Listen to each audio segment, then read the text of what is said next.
membantu Mas. Dia bisa meringankan masyarakat. Ya masyarakat bisa merasakan ke apa ya Mas? Kepulihan ini loh Mas, ekonomi Mas.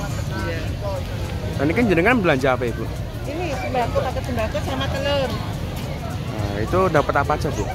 Paket sembakonya? Sembakonya ada gula 2 kilo, gula 1 kilo, beras 2 kilo, minyak 1 kilo, terus plus sayuran, gula bawang merah 1/4. Terus belanja apa lagi Bu? Telur Mas. Telur nggih. Dapat berapa Ibu harganya? Harga 25.000 per kilo nggih. Ya. Badan Pangan Nasional untuk menjaga stabilisasi pasokan dan harga pangan, ada 2 kegiatan besar yang kami lakukan.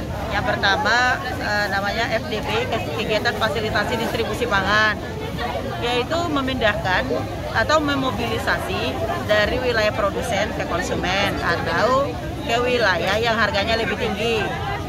Dalam hal ini Badan Pangan Nasional mendanai sortasinya sama bongkar muatnya.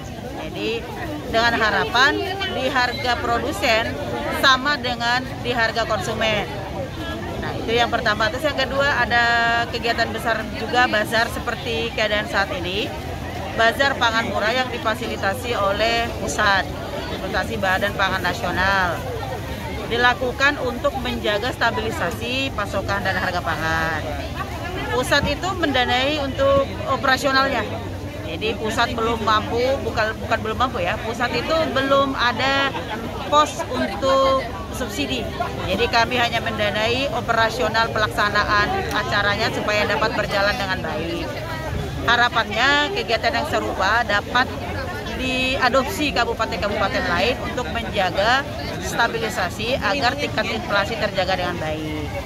Demikian harapannya, semoga masyarakat yang hadir dapat menikmati harga yang terjangkau.